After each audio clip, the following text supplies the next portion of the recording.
పోతే ఇవాళ తెలంగాణ ప్రకటన వచ్చేదా? ఎవడెవడో ఏదో మాట్లాడుతున్నాడు. ఆ రోజు చిదంబరం గారు నాకు బాగా గుర్తు. కేటీఆర్ గారు, మా మధుసూనాచారి గారు, జయశంకర్ గారు అందరం కూడా అక్కడే ఉండేవాళ్ళం. చిదంబరం గారు ఫోన్ చేసి ఢిల్లీ నుంచి కేసీఆర్ గారు దీక్ష విరమించండి, మేము తెలంగాణ ప్రక్రియ ప్రారంభిస్తామన్నారు. మీ మాటలకు మేము మోసపోం. మీరు స్పష్టంగా ఢిల్లీ నుంచి తెలంగాణ రాష్ట్ర ఏర్పాటు ప్రక్రియ ప్రారంభిస్తున్నామని స్పష్టమైన ప్రకటన కేంద్ర ప్రభుత్వం నుంచి చెప్తే తప్ప నా దీక్ష విరమించను అని చెప్పి కేసీఆర్ గారు చెప్పింది. అప్పటికి 11 రోజులైంది. మనిషి ఆ మంచం మీద నుంచి ఒక్కొక్కసారి వణుకుతో దాదాపు ½ ఫీట్ ఎగురుతూ ఉండే బాడీ. తన కంట్రోల్లో తాను లేదు, కానీ ఆ పట్టుదల మాత్రం సడలేదు. మా కళ్ళల్లో నీళ్లు తిరుగుతున్నాయి, ఎంతో బాధపడ్డాం. కానీ ఆయన మాత్రం కేంద్ర ప్రభుత్వం తరఫున రాష్ట్ర ఏర్పాటు ప్రక్రియ ప్రారంభమైందంటేనే దీక్ష విరమిస్తా అన్నాడు.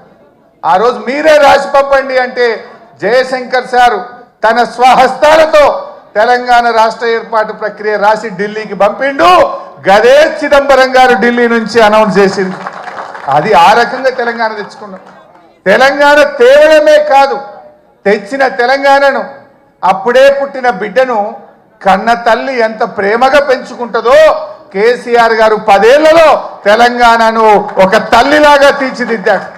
ఒక తల్లిలాగా, ఒక తండ్రిలాగా ఈ తెలంగాణను బంగారు భవిష్యత్తు వైపు అడుగులు వేసింది.